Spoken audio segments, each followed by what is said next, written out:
So good afternoon, John Ray and Jacqueline. So for this session, we're going to have another example. I hope you have checked the posted videos last Friday. That is about predicting about organic farming adoption, no, and utilization. For this, that's using, I guess, yung ginamit nila, they have also used statistical tools. So, merong mga examples doon. So, especially sa methodology. So, if you venture on those kinds of researches in the future, so you have a little idea.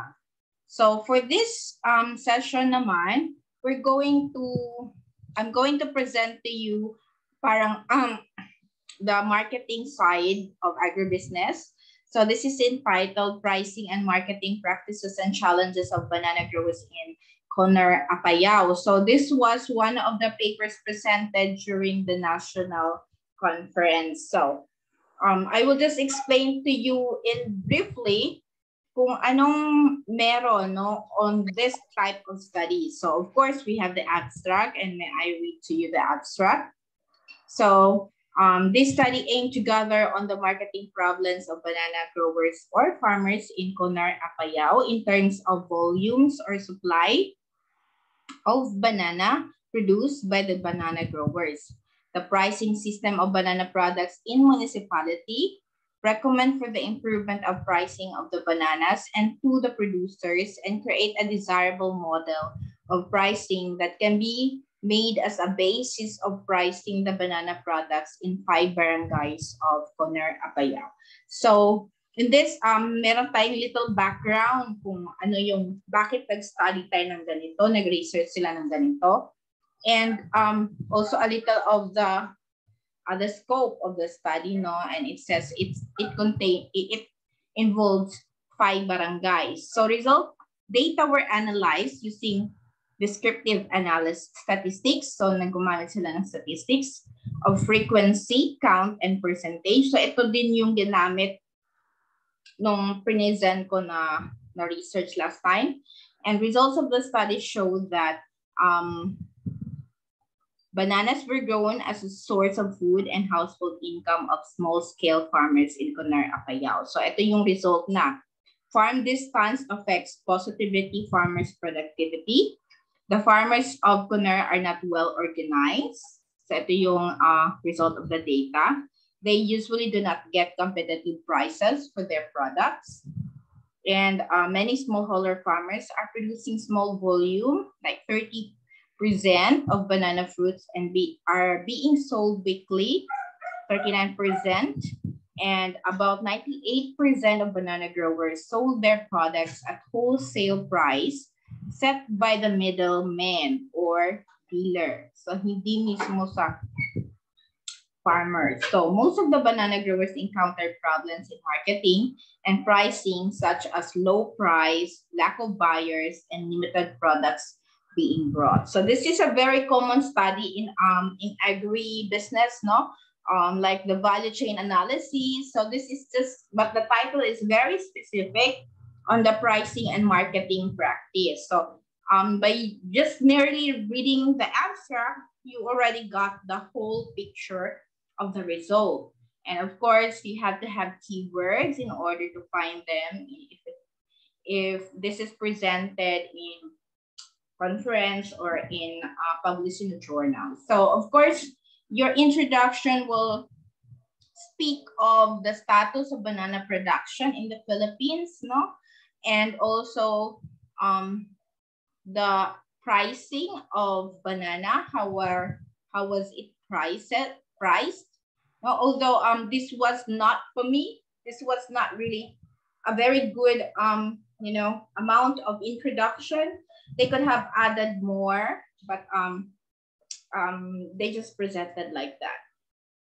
And but nevertheless, they have included the review of literature, where in fact hindi na siya kailangan, no, kung maganda na talaga yung iyong introduction, like you have presented well literatures in introduction, so hindi na kailangan review literature.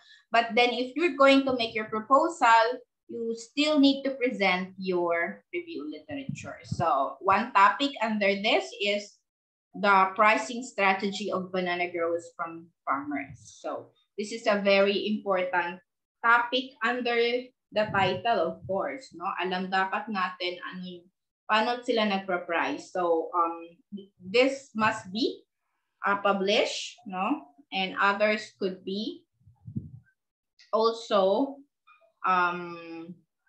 through personal communication. Although there were no enough references for this, no, as you can see. And then marketing of banana, of course, is a very important topic and it's part of the title. So you can see here how does marketing in banana, not only in the Philippines, but overall is done. You know? So it's being described here, and they quite have a lot, you know, of the background. And another topic included here is the challenges or problems for banana production and utilization. So para meron kang i-support whatever result you can get in your research, no? So they also have quite ample or enough amount of literatures for that. So, and then the objectives generally is to have a detailed data on the marketing problems in banana growers. And specifically, nag-determine sila ng volume or supply banana produced, and how much banana sold, how much volume, and determine the pricing system, and also recommend improvement of pricing, as well as create desirable model of pricing. So that is what is expected after they finish the study. So for the methodology, research design used was descriptive survey, and were gathered and tabulated in terms of using frequency or percentage. So this the locale of the studies, it is where it is conducted, no? And it says that it has 5 barangays with specific area in hectares. So how did they gather the data?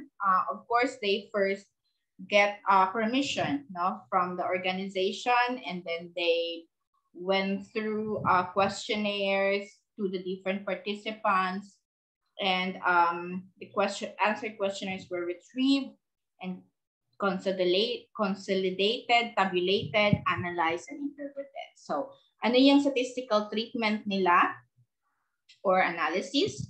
They get the frequency and percentage distribution para malaman yung profile ng respondents, and then weighted mean to assess the bookkeeping training, and as to learner reaction, learning behavior results, and so on.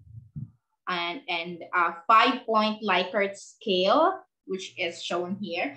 So meron silang 5 points na range, which are scattered as excellent, very good, good, poor, and very poor. So tingnan natin yung result nila. So ito na yung sinasabi nilang distribution of the respondents per barangay. So as gumawa sila ng pie chart as to ilan ba ang banana growers per barangay, no? And you can see here itong barangay Talifugo, the orange barangay Cupis has the highest.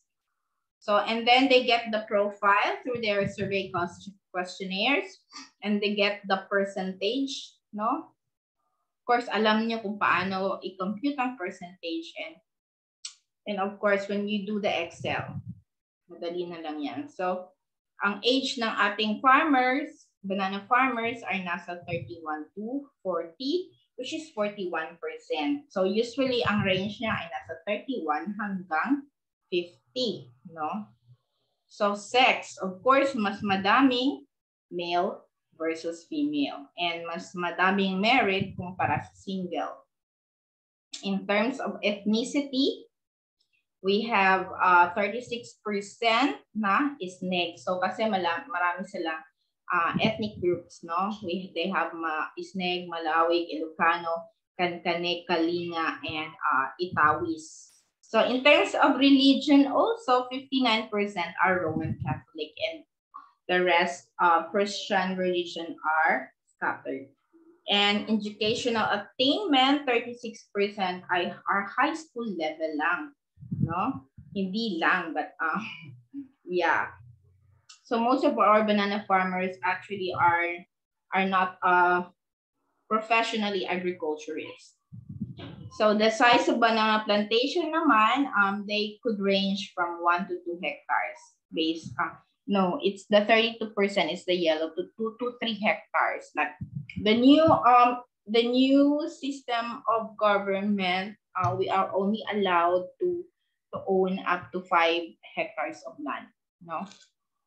The rest hindi na pwede, maliban na lang you venture on kanang sana dairy or kanang what they call that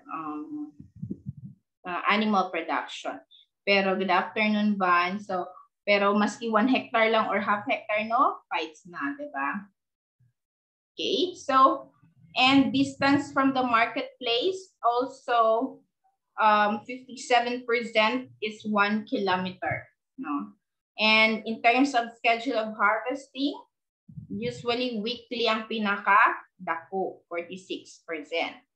And methods of holing, they use both manual and carabao, but 80% is carabao. And for the payment, holding payment for harvested bananas, they said no is 91% over yes, no, and the different varieties, highest is usually equally distributed lang sila, no, but the highest is Latondan. So volume of products weekly, as you can see, so nasa 100 to 200, no, or 200 to 300. And this is volume being sold weekly, so naapod siya sa 200. And in terms of buyers of the product, mas madaming middleman or dealer from farm kaysa direct consumer. So because that's a marketing strategy.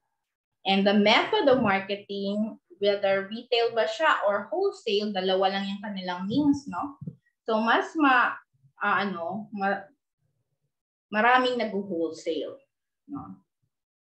So they also have presented responsible in setting the price, no?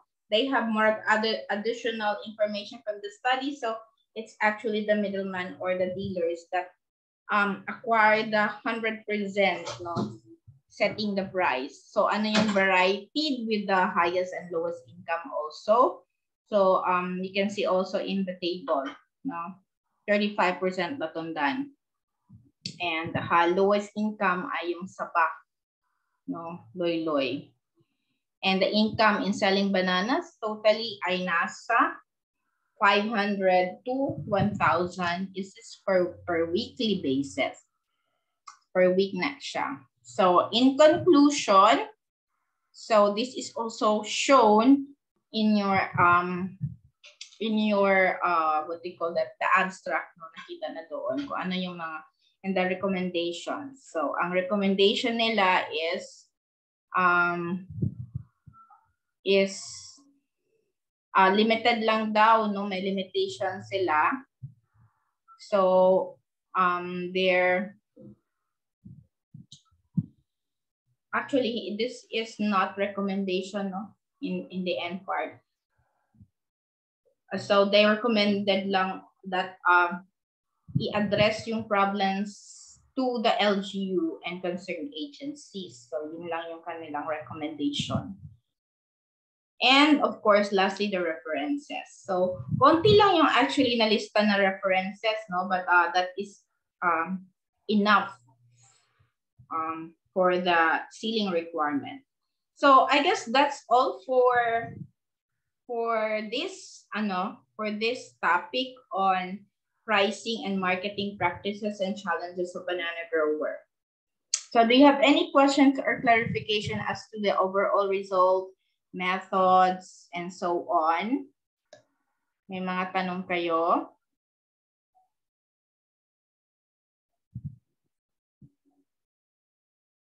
Do you have any question or clarification?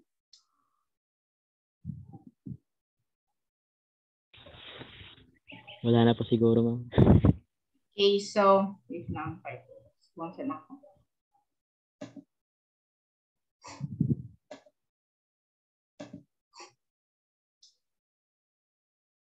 Okay, so kung wala na tayong tanong, hopefully by month of December makapag-start na tayo ng proposal presentation. Okay lang ba? Okay lang? Yes po. Okay. Okay, so wala na yung mga pangutana or any concern regarding our subject and also for the recent topic that we have. So kabalo naman mo maghimo unsaon paghimo og ganang percentage, diba, sa Excel, and of course making a pie chart in Excel. So yun lang ang mga descriptive statistics na very common na ginagamit sa mga social agribusiness or qualitative na mga researches. Okay, so thank you very much for attending for our session today. And I hope you will be ready by December for the start of our presentation ng ating research proposal. That would be again by group, and if you can make it as a video presentation, the better then. So yun lang, no? I would not take you so long kasi limited lang din ang ating time. So thank you again if you don't have question. So that would be all, and see you again on Wednesday. Thank you so much, ma'am. Thank you. Bye-bye.